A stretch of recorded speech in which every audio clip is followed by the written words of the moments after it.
So the way the Lubavitch Rebbe, or some Lubavitch Rebbe, taught Tifach Chassidus Shen Yunim. And once the Chassidim came and asked them that they don't understand, we don't understand what the Rebbe is talking about anyways. The Rebbe is moide in this, because the Rebbe told us that his Torah is that Mashiach is going to teach really the Yidden. So we'll wait for Mashiach, we'll come to Yana Welt, we'll be in a Shema B'li Gif, we'll be able to understand what you're talking about. Meanwhile, we don't know what you're saying. So what's the point? Yeah? So the Rebbe gesagt, that is true. You don't understand. But listen, when Mashiach is going to come, he's going to say a Ma'am Chassidus, right?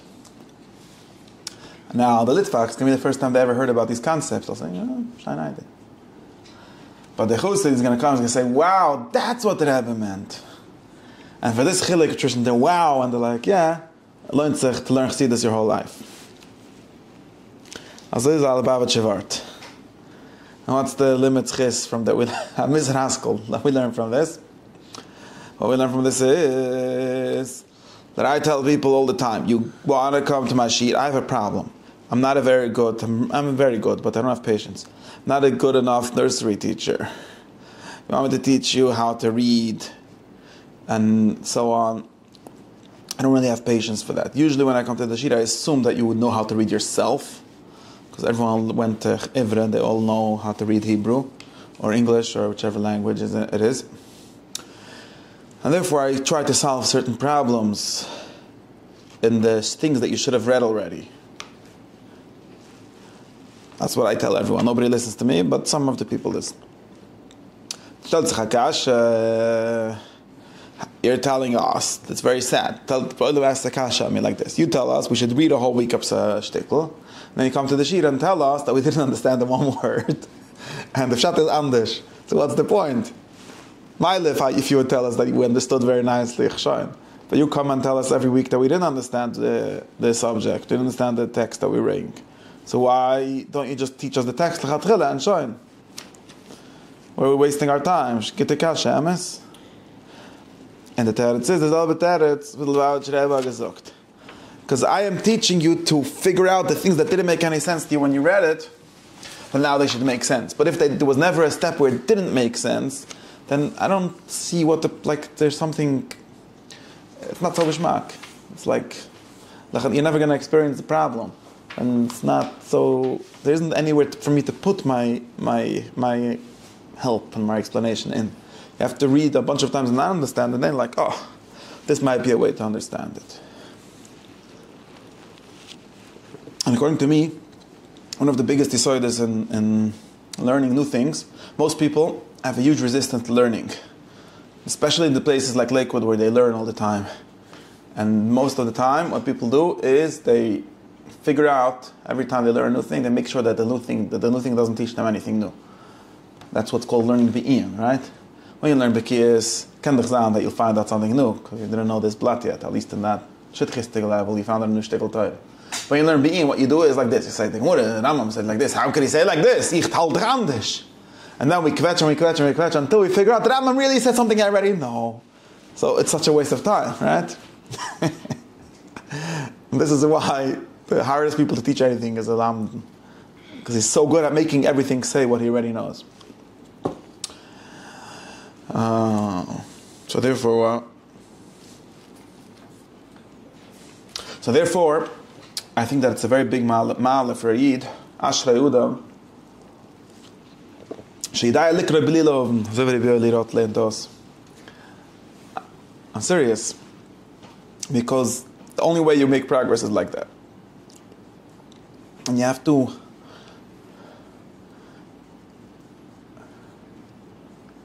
be happy with this situation of being the dumb guy that understands like every fifth sentence that the book says, or that the Rebbe says, and that's fine. Probably next time you'll understand every fourth sentence, and next time every third sentence, and so on. And that's the only way that you learn new things. And I've done... That's one shear, and then you always have another shear that will not bookshelves.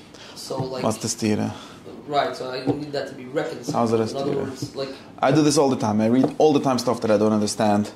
And I'm also pretty good at pretending that I understand it, but that's just so I should be able to follow the guy. Because you have to pretend. He's like... It sounds like I said a kash, it sounds like I said teretz, and I can continue it like ChatGPT can continue conversations, I can do that. But that's part of the listening. It's not part of really understanding. It's part of listening. And I've read entire books where I didn't understand one word, and I've read them all the way until the end, or not until the end, but.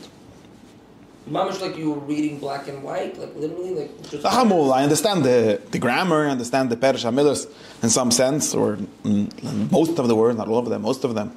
Not understanding the grammar. By the way, you can do that also. We're taught to do that in Chayden in some sense, right?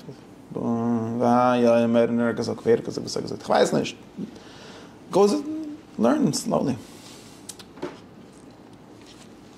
Okay, anyways, therefore, since this is the Shir Shmoyne Prukim, there isn't any other way to do it but to read the book, not only once, more than once. I can tell you then how to do the next step of reading, but the first step is just to read.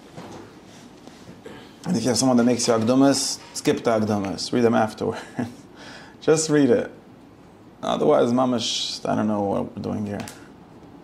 That's such a long book. Take you a few days to read. The Rambam writes very clearly. He at least has this smile that you always know what's a question and what's an answer and things like that. So do it. I think that everyone almost writes clearly, but that's complicated. And then, to help the Yidden, I made my version of the Shmoyne Prukim, which is this. It's sort of finished for the whole thing. Some of the parts could use more help, but at least I give you headers and numbers and stuff to show you how to read it a little bit. Not how to read it, but how to read it in order to take seriously what he says. So you have your Mahalach. Take it home and read it. If you don't know Hebrew, you could read it in English. If you don't know English, you could read it in French. I don't know, whichever language. If you know Judeo or Arabic, you could read it in Judeo or Arabic, which is the original language, which you should read it in also. I think I tried once. Try? What's the point of that? You stop saying this? What's the Point of what? reading it in Judeo-Arabic when you don't know the it's like literally singing Kumbaya, like. Okay, and do you think that singing gets you nowhere? Nacham will do like they do in Chayde. Take a translation and the Mekar side by side, read a line and then look at a line. Slowly you'll start figuring out what he's saying, right? How did you learn Chumash in Chayde? You can do that. What was the point? Why didn't they just tell you without the original? Because they wanted to learn the original, right? How'd they do it? Just by doing it. Pretty much worked. Why can't they do it for the Judeo-Arabic? Judeo-Arabic? How do you say I should say it? Why can't they do it in the same way? I don't know okay, so... They don't read the original. It's much, for sure better to read the original than a translation. Not if all the original is giving me... Is it better to learn Chumash like the teacher in Chayder, where you don't really know the original, but slowly you figured out how it works? Or they should have just read you a translation and shown?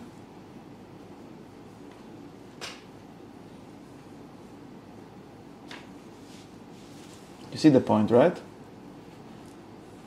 You're saying that it gets you to actually knowing the original better. Yeah, at least in some sense. Not you can't read it by yourself, maybe, but it gets you. You're learning the original. You see, big difference, right?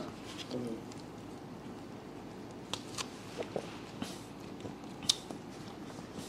And since this is always the new beginning, stimmt, I made myself a list of the things that we have to do. So the first question, the halacha, is that you have to read.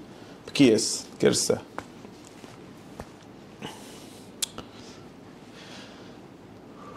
Then we can talk about the next steps, where we say that reading is not enough, and most people that read it are going to read a different book than I read, and so on. That's the next step. What's the next step? Really two things. Two things are the next step. You can read it later. Two things are the next step. One is that we want to not only read, we want to also understand. What does understand mean? It means two things, especially in the context of this book, which is about a practical wisdom, right? The practical knowledge. It's not about knowing something, it's about doing something, or acting something, or behaving in some way, right? That's the goal. And this is a very important goal. Like, we finally arrived at the cycle that well, not exactly in that way. Partly arrived at the cycle, in the Rambam's way of framing it is that you will not know anything before you know how to act.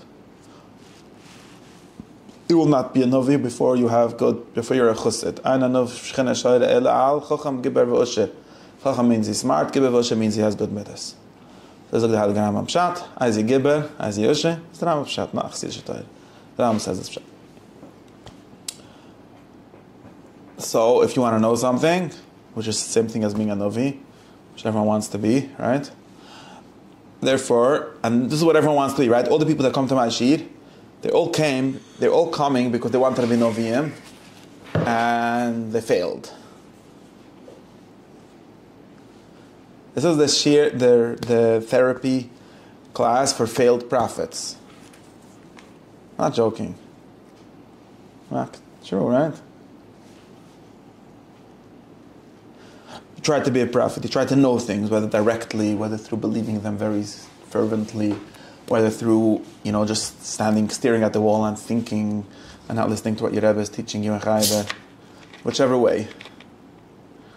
And then you bump your head into the wall, into the rocks.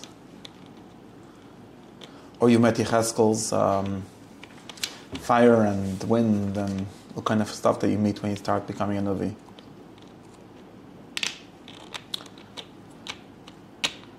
And therefore you get all kind of nonsense. What do you mean by rocks? Not you, I mean certain people. What do you mean by rocks? What's the nimshul? Hello, the gamush last khanin shlochet. There's a reason why I think I'm shulam, right? And therefore, give me this thing a second. And just want to record. And therefore, and then you decided that you can do tshiva. And how are you going to do tshiva? So the Heilige Rambam in Ilchas Tshiva, not in Ilchas Tshiva, literally in Mishnah Torah, in Medrash Vayichem, Chelek Gimel, somewhere where in Memvov, I think, where he goes through a certain Tshiva Samishkol. He says, what does someone do Tshiva? But the acts are mistakes, okay? You make mistakes. You end up further than where you were. Further from the truth than when you started out. Okay, how do you know that you ended up further from the truth? Well, one of the Semunim, this is circular reasoning, one of the Semunim is they eat more pizza. And eating pizza doesn't get anyone close to the truth. With the Kemenesa, no Apikoris ever got close to the truth by eating pizza. And since we're bigger Apikorim, and we decided to try to become prophets because we're not masking with what the Rebbe said, and then we ended up eating more pizza than the Rebbe, must have been something wrong. Push it. Baruch Hashem, nobody here believes that eating pizza is a big mitzvah, so we could continue. In any case, so was lachste. Otherwise I would have had to get into a whole loop about that. Because I have a lot of friends that are stuck in that. But in any case, therefore, we have to do tshiva. So how do you do tshiva from mistakes? How do you do tshiva from mistakes? If someone became an apikoris betus, how does do tshiva? Which is another way of saying make mistakes. How do you do tshiva? No, how do you do tshiva for being apikoris? You didn't come to my shira, look at tshiva in it. I see. I showed that there's a machlokas the Rambam Medrash Shilchan. How you do tshiva from being an apikoris? There's all kinds of avirus, right? There's avirus b'masem, avirus b'midas, avirus b'geld, and so on. Each one you have to tshiva samishkol. Tshiva samishkol not in order to pay back, in order to be fixed that issue where you were stuck in, right? Usually you didn't give enough tzedakah, so you give even more tzedakah. You have schlechte midas, you get good midas. You have schlechte da'is, what do you do? So the Rambam literally goes through this, because the Rambam has this shtickle where tshiva is not only from mitzvahs mas, it's also from machshavas and feelings and midas. And the Rambam sagt in Mishnah Vayichem very clearly, in Mishnah Torah b'Meremes, I think, that what you do if you made a mistake is you stop making mistakes. Very simple. You learn how to think. Right? You stop jumping to conclusions. You start knowing what you do know and what you don't know. And then you try to move more things from the box of not being known to the box of being known. Very simple. Because the rocks where you bumped into, which is another metaphor, like the famous metaphor of the Arbush Nichs Lepardes, which is that the Rambam explains that they didn't know to say, I don't know. What does it mean, Yutz b'shulam nichs b'shulam? Al ma sheloi oma lo yuda umar lo yedaya. Masha Ainka and the other two people, either the Haitis V'nifk, in other words, they pretend to know something which they don't know. And therefore they ruin their mind, just like in his mushal, just like a child which would eat pizza, a baby, is going to ruin his digestive system because he has to eat milk and not pizza. And he pretends to do something that he can't, it's going to kill him. In the same way, if someone pretends to know something which he doesn't know, for example, the Rambam has a certain example in mind, but for example, if someone goes around and says, what does he do? He ruins his mind because now he doesn't know how to think at all. So now, because of not being able to say, I don't know, maybe I believe, which is different than knowing, but pretends you knows, then you ruin your mind. That's called Haitzes V'nivga, Haitzes V'mes, whatever, different types. Another way of doing it, which is the other side of the same problem, is becoming an apikor. It's like Eicher.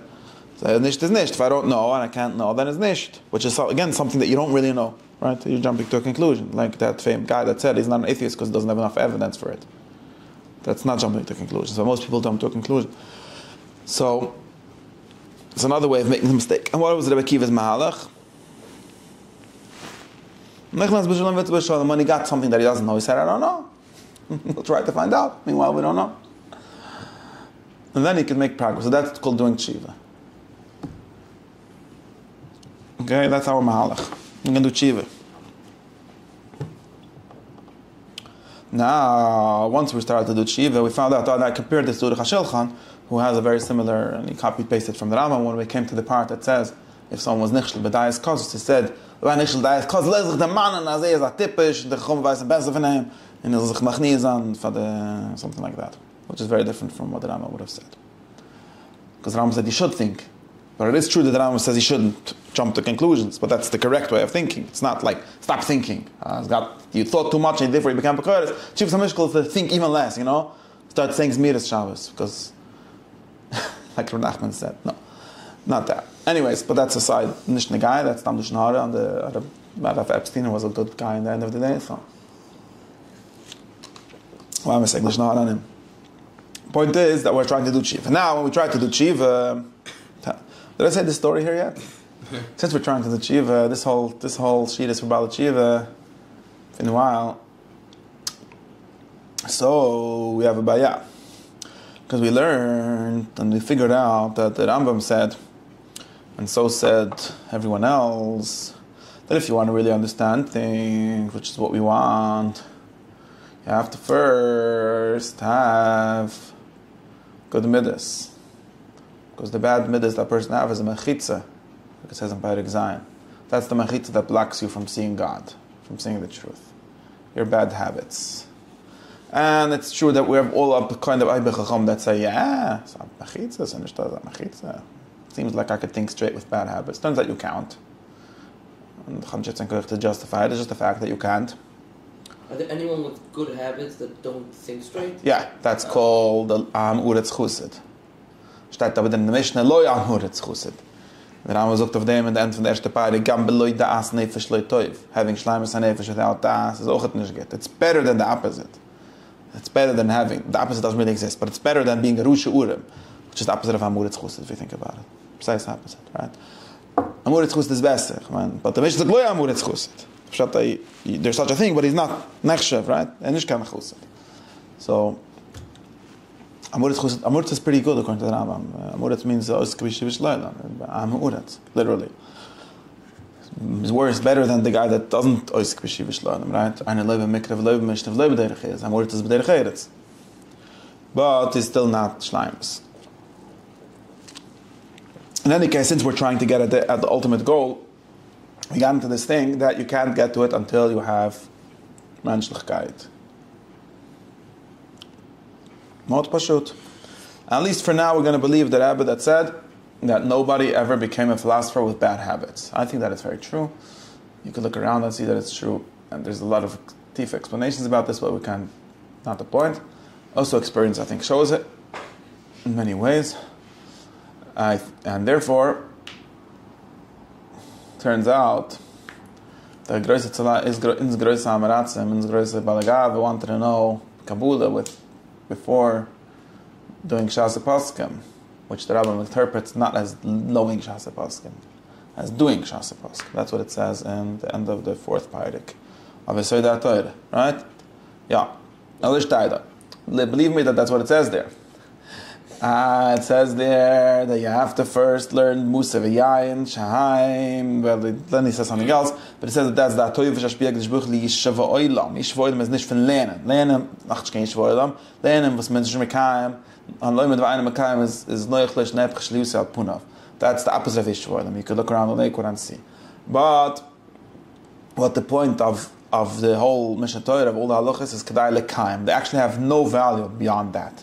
It's important to know them because you can't know it without being Mekayim. Listen to the Maskuna Sadvun. The Rambam says that it's Marchav Lev Odom or something like that, yeah? Don't say Marchav Lev. Don't say. He says that it's in the end. No. That will nicht werden talk about the dik. This is the Maskuna verhand. Okay, if you want tomorrow, we medaik a different Maskuna. We medaik tomorrow a different Maskuna. I'm telling you the Maskuna Sadvun.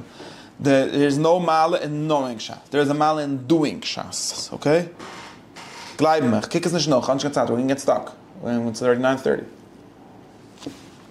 The reason why you have to be magdim nigle tenister is so you should be mekayim the nigle.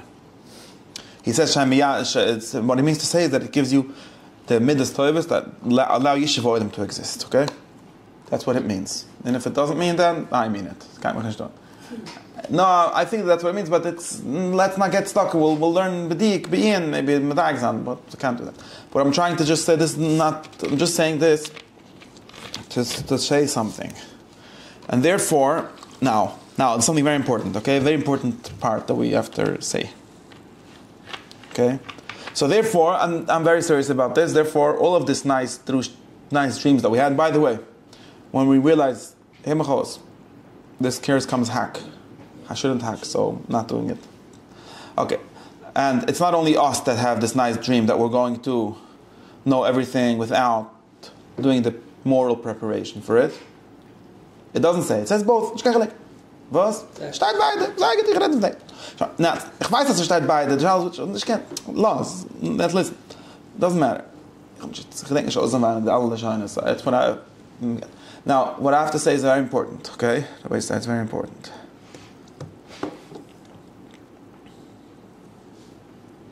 What I have to say is that we're doing tshiva on this mistake, and as if Yayid Avzugen, the Rebbe Meilich said, that when someone says Vidi, he shouldn't blame himself. Remember the Rebbe Meilich? The Rebbe Meilich said, why do we say, Aval anachni v'avesayni chatuni?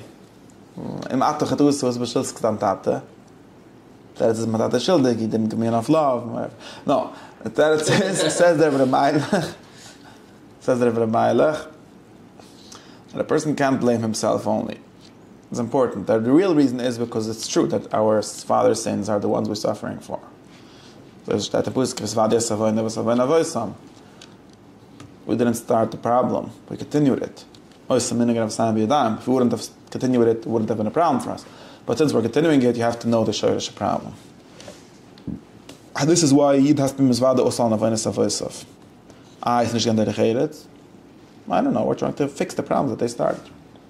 So therefore, we noticed something important, which is that this shigun that we have, which is that we're going to, maybe we're wrong by blaming them, but like everything, it doesn't mean that it gezindik. It means that he was a shoyrish, like we say, Avram Avinu's chatuah megorim the gulis, doesn't mean that it's mamish medekneged mideh. It means that the source of the problems that we have are very ancient. And therefore, when we do tshiva, we have to figure out the source and try to fix it from there. And that's why we say vidya on the avayis of our zaydis. Right? In other words, to be better zaydis to our grandchildren?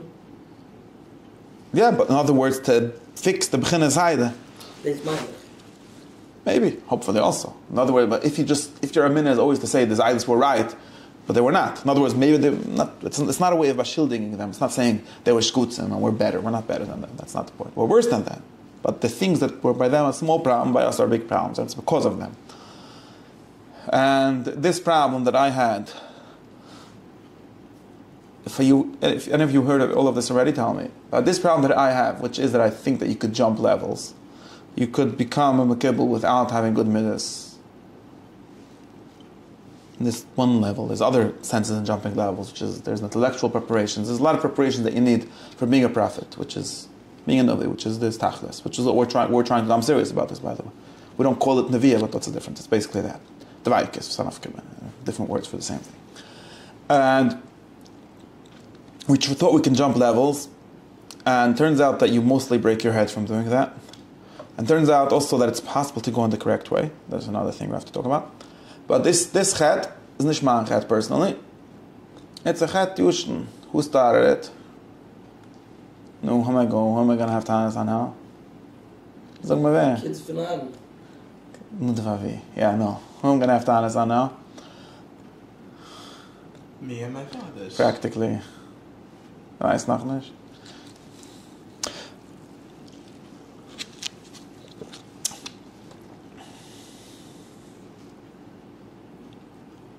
Practically, I'm going to have Tanis on, not having Tanis. I'm going to say that there's a Shoyrish Habaya with Lichtschein Bad, Baal Shem Tov. Baal Shem Tov. Baal Shem Tov is literally the one, there was all kind of Meshulim to justify it, and Torahs and Masses and excuses, and Shechina B'tachtoinim, and the story of the king's son that was sick, and all kind of Shana Meshulim that, that like a lot of Meshulam attached as the problem that they're talking about. And they try to teach people, try to teach people truth without getting them through the Saydra Draga. There's actually explicit, discussions of this in Chassidish sources which say this, that they were doing this, they know that they're doing this, they think that it's the correct thing to do for all kind of reasons. Now, maybe it was correct. Maybe they were right that they had to do it. I'm not here to say that you shouldn't do it. Maybe it's important. But no, but if you can't, you can't. It doesn't actually work. Possible. Exactly. Well, again, when I say possible, what does it mean not possible? It's like Kol Milsa What does it mean it's not possible? It means that the condition is not chal, but the baby gets born anyways. There's things that you can do, but they happen anyways, and it means they happen by from Makilkul. They happen by from Boisri, by from not Metik. They happen. You could. What do I mean you can't? You could obviously teach babies Kabbalah, you could teach babies everything. The problem is that they will get some part of it, but not in the correct way. And now I think that in some sense, that's where I'm going to get to the next thing, which is, and I started saying, it's not like a me of judging that they were wrong in this judgment. Maybe they were right in their judgment that they have to do it, and they knew that they're doing a Shvir Sakar, they knew that they're breaking the rules. They just said we have to break the rules for various reasons. This is unlike people that think that Chassidus is L'chatchila. Chassidus is a big b'diavad. Because of the Gross Segulist, we're going to break all the rules and try to see what happens. I'm not saying that it's so gefregt to do that kind of thing. What I'm saying is that it doesn't actually work. It doesn't work, b'shlayves. It causes you many kinds of misconceptions and many kinds of things that lead to all kinds of dead ends. And what I think is that Baruch Hashem, we have enough right now, right here in this minute. We have enough Yishuv Hadas and enough money and enough a lot of things, and also the theoretical possibility, which I'll get to in a second, to actually go in the normal way. True, though, it took us a lot of time to figure this out, but I think we could try to go in the normal way. And then, if we go in the normal way, then maybe we'll find out the truth clearly in the end. You won't have to be samach kind of v'tayrim dechikim avais las l'shem and azayvat. This is my crazy dream. It's a kind of a crazy dream, and it's born out of a crazy level of optimism, because the reason why people dropped all pretense of caring, or the ethical preparation, and some of them left the primkeit preparation, which is not nonsense, because primkeit doesn't help anyone, but the general psychological preparation that is needed. And the reason they did that was because of a very deep despair in the possibility of people actually making it ever through the whole Seder. Like the Gemara's Kasha and Kedushin, right? What are you going to do? You're going to die and never know anything? Just to be clear, Moshe Rabbeinu already did part of this problem. It's not really only Baal Shem Tov. We talked about this a different time because you have to give people a minute pshita, and otherwise there's some chicken and eggs problems that cause this. But anyways, there's the real radical problem is the Baal Shem Tov, people like him. But since we have and there's real issues, real reasons why to have this despair, there's real reasons to have that despair, and therefore they say, you know what, you're going to have a fake, really messed up conception of God, but at least you'll have a conception of God, unlike the other way in which you'll end up never having one. And there's very good reasons for this kind of despair, both from knowing people, and in some sense it's necessary. Most people are not going to make the whole way, and they need some false beliefs, or closer, better, choosing the better out of bad options. That's one discussion. But more than that, because of the kind of situation in which they found themselves, the kind of moral and intellectual situation in which they found the Kalal in, they had to do that. And they were miyish from anything else actually working. But this is here's our chutzpah, or our messianic belief. And it might be possible, at least after us doing all of these dreidlich, it might be possible to at least restore a little bit, or at least try to talk about the normal way. So with the Halig Rishna, you know the Maas with the Halig Rishna? It's the Maas. The Rishna said, it was a mushla about Chassidus. The Rishna said it was a Maas, but not like him. No, not like him. The Rishna said that there was a Yid that had a bekche. The bekche got very dirty.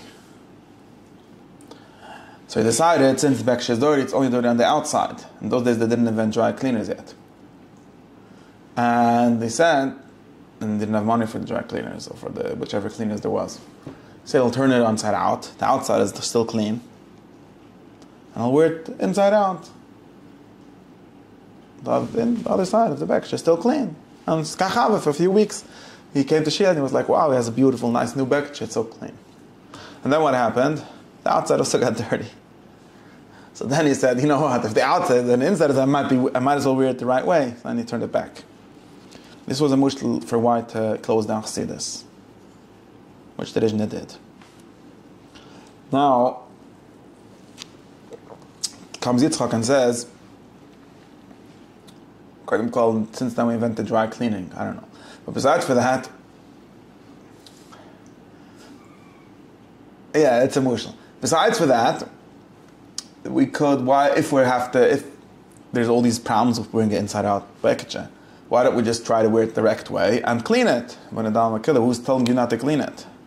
Who told you that you're so poor? Maybe we're even richer than the Chassidim thing. Maybe we can actually go in the normal way and get somewhere. And at least we won't, not because I'm trying to be safe and do no harm, because I think that we might actually get somewhere for that. Okay, to what extent do you do these things simultaneously? In some extent, you're always doing things simultaneously, but in some other sense, not. Not pushing anything off, but every day we work on simple things. So, therefore, what do I say? Now, what I say is, already the other part of what I say. What I say is, you should start figure out how to finish my sentences already. What I say is that why did the people not have this idea? Because the Maluchim died. And since nobody can get to God, the normal way to get to God is through Yaakov Avini's lighter, which has Malachim, Malachilim, Oilim, V'Yordim Boi.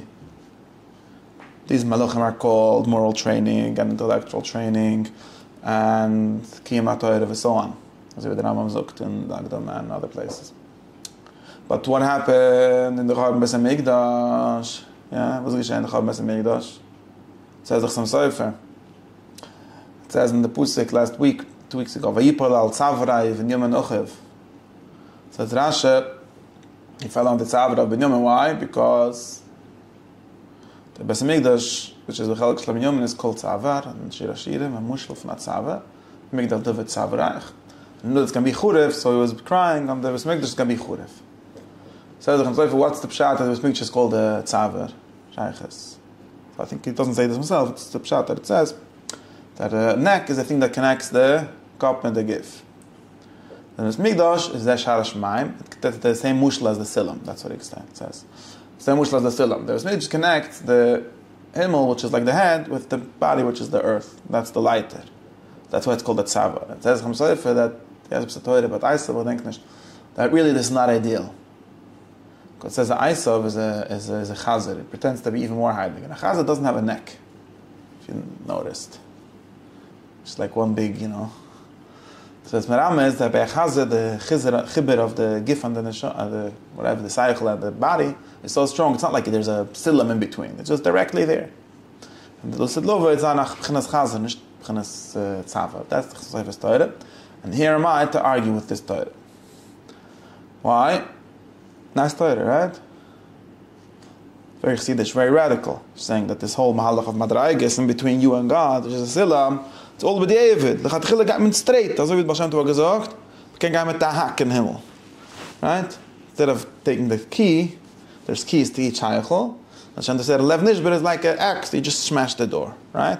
Problem is when you smash the door, you end up with a smashed door. Didn't think of that problem, right? Big chilik, big mal of a key over a axe is that you can still use the door again. Axe is one time. And then the king might even be mad at you for smashing the door. Right? It's kind of mal vague. Right? This mushal actually expresses the problematic with this. And therefore I say that taka Isaav is taka chazer without a neck, but then you end up being a chazer. Get lech a chazer, mit uzet chazer letor, mit alle mine Sachen. But it's not, still a chazer. And the mensch hat a tzaver, it's bedafka. In other words, you know what the nimshal of this whole shtickle Torah is, right? What happened? In other words, why did I say this whole mushal? Just so you should understand the mushal. In other words, the maluchim that take the people stop believing in maluchim. Everyone knows that in the times of the beis medrash, everyone believed in maluchim, not the tzedekah, but all the prishim. And in other words, everyone believed that there's a way, there's a ladder that goes up from us to God, to Tachlis Shleimus, which is getting to God. Also, as a Torah, that's why the Dora Floga, they were trying to go up. In any case, think about it, that there's something or another. In any case, but what happened in some period is that people stopped believing in the lighter. And who destroyed the lighter? Who was the guy that broke Yaakov Vini's lighter? No, Shantov was trying to. Since it was broken, he tried to say, you know what? Let's just skip the whole lighter idea. Let's just be like a chazer. Chazer dekdisha, yeah, nicht chazer. But who broke the lighter? No, you should. But who broke the lighter in reality? No, one of the names that I like accusing in all the problems of the world. Descartes. Exactly. Descartes had zerbrachen the light, the people, whatever. Descartes, Aristotle got a lighter, Plato got a lighter. All people have very clearly concepts of lighters, spheres. There's things between us and God, or there's a way, right? We start off from Malchus and go so on, whatever it is. There's a way which we start and we go. Came all kinds of modern people and they broke the lighter for various philosophical and epistemological and moral reasons and political reasons, right? They broke the lighter. So now there's no lighter. So now there's two choices. You're ending up with the first two choices that we discussed. Two ways of not being nichnas v'shulim. Either you're an apikoidus like David Hume, or you try to recreate the lighter in your head like Immanuel Kant or whatever, which is a weird part of the Chassidish solution, but not really their solution. Or you do what Spinoza did, or more in that direction, right? You just say that alles is God, not getting dog, which is, by the way, true, but with a light and not without a light. It's just slapping God down. Whatever you're doing, you're denying you're leaving people without a lighter. Leaving people without a lighter. And becomes actually very hard. That's why even in Chassidus it becomes hard to understand how having good midas really brings you closer to God. Because all you have to do is realize that Mashiach is already here, like the Rebbe said, right? Just another expression of the ladder not existing, right? All you have to do is believing that Mashiach isn't here anymore. Is already here. Right? All these mystical, Zen things, right? You're already enlightened. You just have to realize it. But that is actually worse for most people. It might be needed, but it's actually worse for most people because mostly you're not going to be enlightened, actually. And you're going to make things so messed up and so inexplicable and not having any light there. This is a history of thought problem. We don't even have the language. We used to think that we don't even have the language to talk about this ladder in between us and God, in between the Himmel and the Earth. But since we decided that we could just stop believing all these achrayim, this is my main mahalach. It's been a minute pshita. Okay, it's not really based on thought. That's sure it's based on thought. But the main schlissel, the main maftach is that we just decided that why are we taking so seriously in learning, and then we'll do it in reality also. But why are we taking so seriously all these achrayim that said that there's no light? We're there where there was no light. I think there is a light. I'll figure out how the light works and all of that. That's a lot of work. But we're just not going to believe this like basic conception that says that there can't be anything in between, that there can't be any rational progression from us to God. There could be. There's another way of saying that there's proof that God exists, by the way. Right? There's a way. Is it a simple way? Is it a sure way? Is there no way of going wrong? No, there's ways of going wrong. There's maybe it's like not a certain. I don't even know if, and you'll have certainty. So but there's a way. And that way is what it says in all the Sifra Akadmoinim, that there's such a way. And we're going to listen to them and do their way. And a big part of their way is to tell us that you have to first have good midas. So we're going to try to have good midas. It sounds simple. Problem is it's not simple. Why is it not simple? Because, why is it not simple? To go up the ladder because it takes a lot? No, to have good midas. Let's say one of the parts of the ladder is to have good midas. Why is it not simple to just start having good midas? We should become chassidim. In some sense, we should become chassidim of Rasul Salanta. Right? Problem with Rasul Salanta is that he also doesn't have a ladder, right? Because he doesn't really believe that good midas leads anywhere, right? His good midas are just for themselves, which is nonsense. What's the point?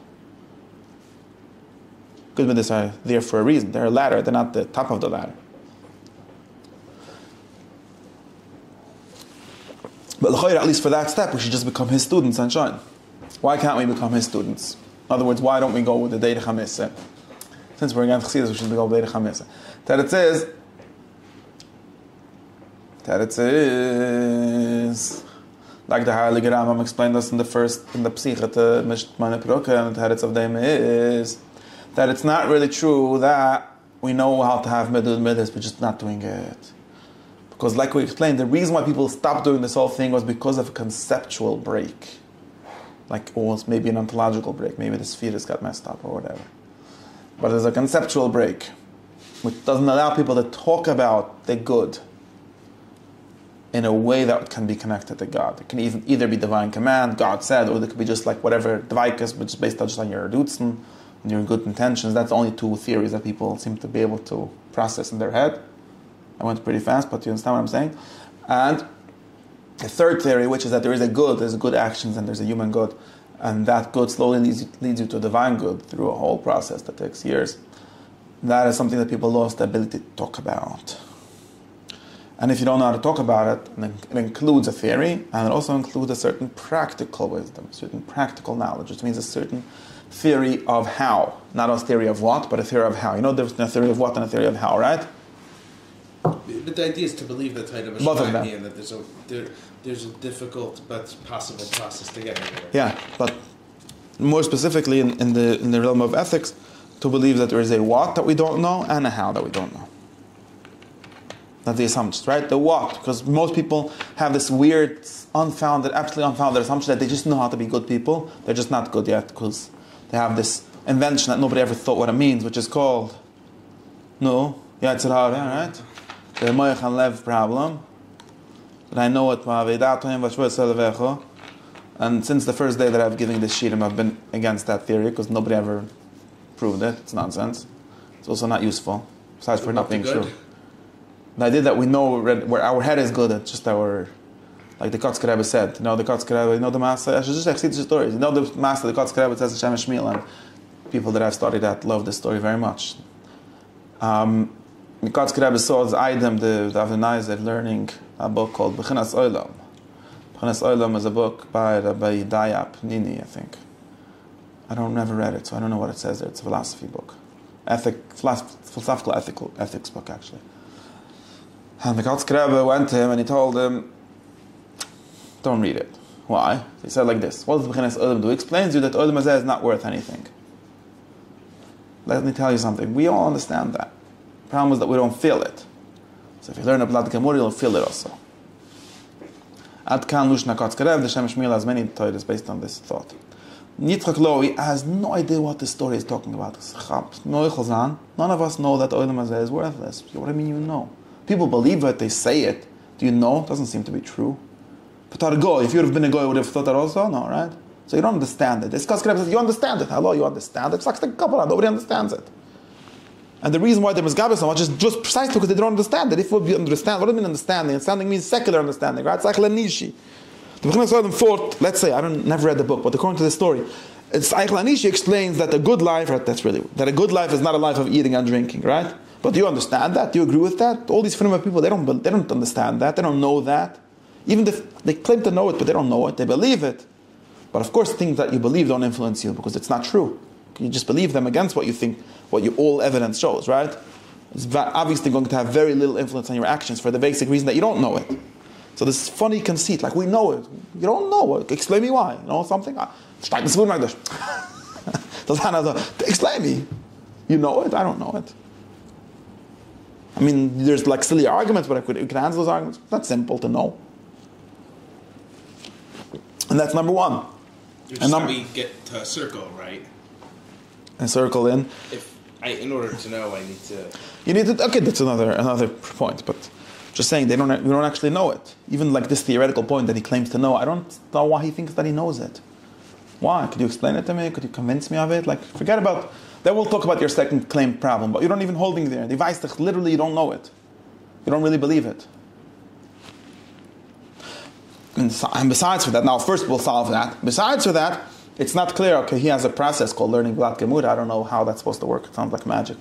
But there is also a process, and actually those people, the B'chinas Olam, I don't know, the Aristotle, the people that thought about these kind of things, they actually did think about the practical life.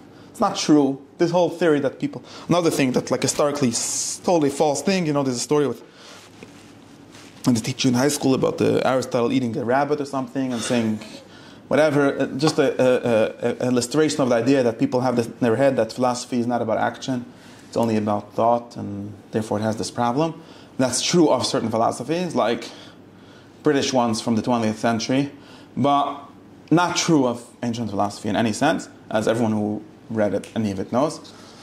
And therefore, it's definitely not true of the Rambam style of philosophy, and very explicitly not true of that. They're all very worried about the question of reality, and they actually have a theory which actually works. Unlike this theory of Gemara that doesn't work. Doesn't work? Maybe it does, what do I know?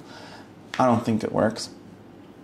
Well, it doesn't work firstly because it doesn't, the problem that it claims to solve doesn't really exist because it claims that we know and we don't know. So it's working on, it's not working in the way that the Kotzker Rebbe claims here that in this mass that it works, because he's based on a fantasy, the whole thing.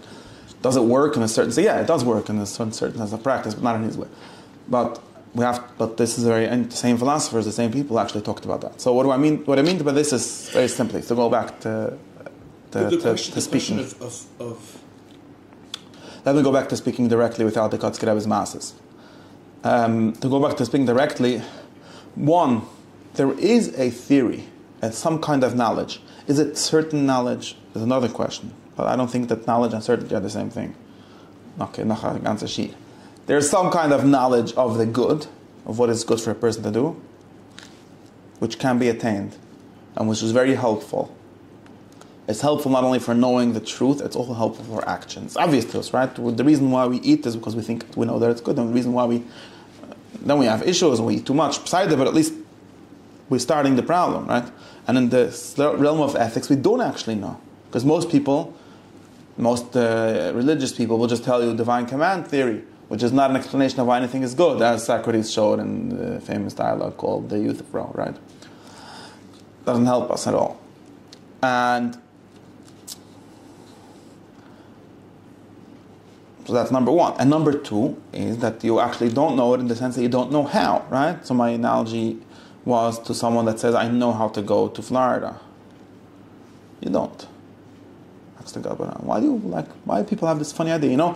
you know what? I know how to go to Florida, just that I don't have enough rutzen. I don't really want it enough. I don't have enough internalization of it. Just to be clear, I don't want to go, so then the question doesn't begin. But let's say I want to go, even in some fuzzy sense. Well, do I know how to? Right? There's something called knowing that and something called knowing how. Knowing how means, well, take this road and then make another turn. That's the know-how, right? The know how to do it. But if you don't know how, then probably that's, even if you would know where your goal is or what you want to do, there's no way you're going to get there because you don't know how. Right? Is learning Gemara part of knowing how? Maybe. Weiß nicht. But in any case, the Rambam and people like him had a very clear theory for the how also. They were actually very interested in the how, right? Even in a certain sense, more interested in the theory, because the point of ethics is not to know something, it's to do something, which means that it's a know-how, not a know-what, right? And the know-how is basically the theory of education, right? Another way of saying theory of education. Self-education, or education of others, or education of a city by laws, or education of moral training, personal practice, and so on. That's the theory of how, right? The Torah is a theory of how. And those are also things that people don't actually know nowadays. It's funny that how little it's known, because there's actually ways to solve most ethical problems that people have. Not to solve, to make people into better people that always work. Of course, you can have free choice if you want to do it, but there's ways that work. And the feeling that we get often in these discussions is that we're just banging our heads against the wall and hoping that it will work next time. That's nonsense. No, we need chizik. What's chizik? Chizik is for all the people that are keeping on banging their head against the wall and then getting nowhere. Bang it again. Why do you need chizik? If someone would, you start a diet, you need chizik in a certain sense, but not getting into that. But the popular conception of chizik is mostly because you're driving to Florida, but you're driving the wrong way, and don't give up. Don't give up. Who knows, you'll end up in California because you get so much chizik. Maybe a different kind of chizik would be you drove 1 mile and you don't see that you're there. Okay, but you saw that you could look on your map and see that you got a mile closer. That's chizik, but it's not also reality. It's not chizik, right? You don't need a Nachman of Bresla for that. You just need a map. And also, there's a certain chizik that makes you feel like you're dieting. The etzim chizik can make you feel like you're dieting. You know what I mean? You're diet? You're dieting. In other words, the chizik itself is not you lose weight. Exactly. So all of that is the things that we don't know, and the things that I think that we could do, and I think that I do believe that understanding it helps. And for that we have to, oh my God, I didn't get to the main points. These are all things that everyone here should know already. I said it so many times. Do you know them already? If I'm boring you, tell me so I can move on. Therefore, what we have to do is like this. So, but just to be clear, what we just discussed, all these points, are actually quite hard. They're very hard, number one, because even if I say the same thing every week, very few people actually bought my theory yet. Because it takes training. It takes the know-how of how to break out of the kind of thoughts that you have and that you're brainwashed into by everyone. In the TV, they're all brainwashing you with the same kind of thoughts. And we're trying to go away from that. It's very hard. Right? And also because practice is hard, which is another problem. So there's actually a know-how for that also, right? So we know the goal, now we don't know how to do it, right? We have the formal cause, we don't have the efficient cause, right? Make sense? Know-how is called efficient cause. I know that is a formal cause, right? Or the final cause, which is a different way of saying it. Right? So what are we going to do? What we're going to do is like this. We have a plan. The first thing is called reading, close reading, right? This is the first thing. And close reading means reading a book, an old book, not one that you wrote, and not rewriting it in your head while you're reading it, but reading something and following the exact logic that the author is giving you or is working through. Which means figuring out where he's starting at, every paragraph that someone writes, he started off with somewhere. Sometimes you don't know where he started off, so there's a lot of work to figure out where he started off. You could try to figure out from the text itself, right? From seeing how he's trying to lead you somewhere. And then by way of certain arguments, whether they're good arguments or bad arguments or just rhetoric, he tries to move you from where he started and till where he moves on. And then the next chapter, sometimes, if it's a good book, he's going to move even further. But just following that is something that 99% of people that read books don't do. Nora pashut. Cheshvan hasigya. Flushna kodesh. That is one very important thing. And it includes actually asking questions. Like, I have to clarify this because there's like two mistakes that people make when you say this. One thing that people say is, okay, so you're over-reading. You're putting things into the mouth. You're making diyikim that are fake. That are, just a lot of times the people that our friends that it's like, oh, in yeshiva they teach you to read with all kinds of diyikim that are fake. We're just going to read the general gist of things and figuring it out. But that is a mistake. It's true that it's true. Two things. Number one, what they teach you in yeshiva, which is that good books mean every word they say, is true. It's true for bad books also. It's just not worth the effort to figure out what they're trying to say. But everyone means every single word they say. And if you really want to understand what anyone says, especially a good person who's worth to understand what he's saying, you have to listen to every word. Don't say, that's just. And he's saying that's just is like saying, okay, so I'm not listening to that for that part.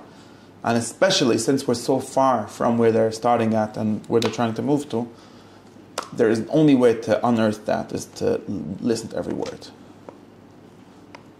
Now, if you'll ask me a question, so what if we'll do so many diukim and so many pulpilim and we'll end up with entirely different understanding than what the person really wanted?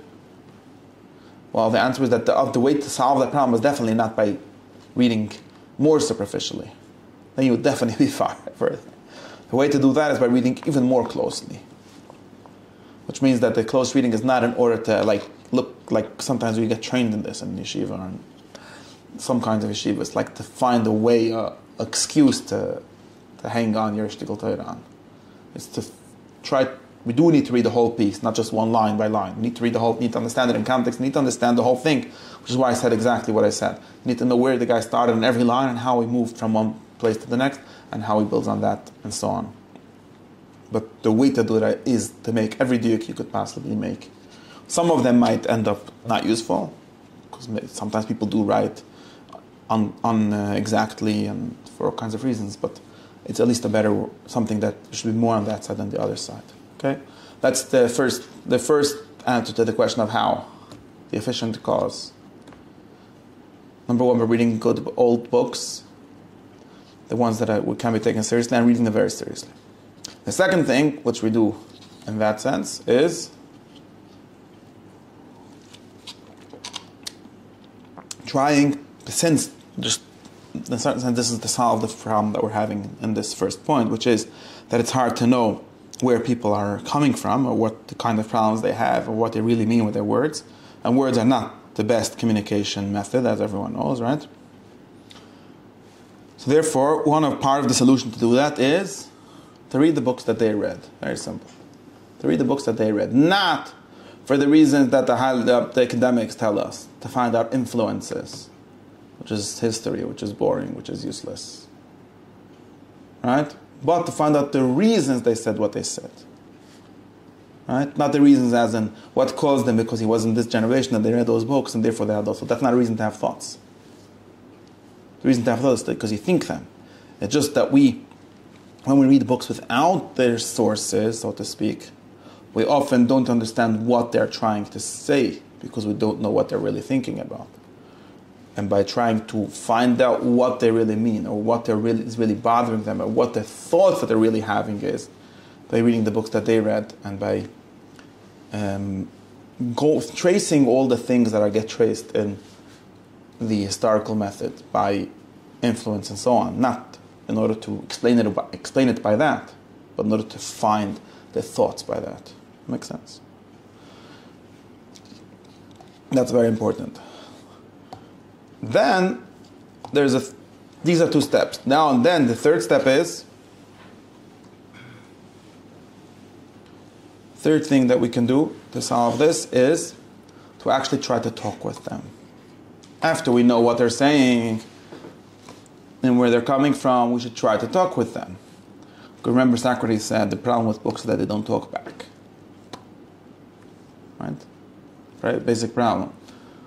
Which is why we can't, like the Tanya says in the beginning, right? You can't be sure that you know what he's trying to say because he never answers you back. Big problem with books. They're one way. They're not two-way conversation. And this, which means that if I have a certain conception which is different than the book, I could always just be saying, okay, so I think differently. Even if I understand what you said, but I think differently. And we never have any conversation, which is the work of like trying to meet. And maybe even trying to be machrei each other, trying to like push each other, right? Let's say, why can't I meet the author and tell him, but you're obviously wrong because I was taught in primary. And then he'll laugh at you, right? Tell you, okay, you were taught in primary, could you explain it to me? And then he'll try to explain it to him, and then he'll find out who's wrong. I'm not saying that he's going to always win. I didn't say that. But that's something that can't be done from reading. It has to be done from thought, discussion. Not thought, but really from discussion. I have to be representing him or you him. It has to be live discussion to be able to do that. But just then, only then, could we actually think the thoughts that people are telling us to think, right? Because it has to be me thinking, and I come with my mistakes, or my mistakes, my preliminary thoughts, and I have to be able to make them get into contact with what we're trying to get at, and only by a live two-way conversation. That's a very hard thing to do, but it has to be done. Okay, and the fourth thing, which we have to do, since we're talking about practical things, is to try to do them, which is another thing that has a give and take, right? The real world, the so-called real world, the sensible world, has a way of giving feedback too, right? And since the whole yesod of philosophy is to get feedback for your thoughts, right? You can get direct intellectual feedback from people, from books, or from people that are reading with you or learning with you. You're also going to want feedback from the things that you think are good. Try to do them and see if they're actually as good as you thought. Or if they work. If the how-to is a way that works. And if it's sort of an experiment, but it's also the point. Right? If you'll have a whole theory of how to achieve a certain goodness, and you'll try it and you see it doesn't work, obviously that wasn't the pshat. And obviously that's not what we're looking for, even if it was the pshat. So that's a very important part also. Those are the four things that we have to be doing. What I think is that this class that is limited in time, this kind of meeting that we have, can not really be doing all of them. At least I don't think. I don't even know which it can be doing. I think that it tries to do one part out of one part of one of these parts, which is the thing that I've been doing mostly is to try to express, to try to present the way of thinking that these people that we're studying are thinking. And they try to make it into a live possibility, which is really just a way of opening the door to be able to read them. It's not even reading them yet, right? Of course, it's by presenting their actual thoughts. So it's not reading it like a lambda. It's not reading. It's not giving you the sources really. It's using all of those things that I do.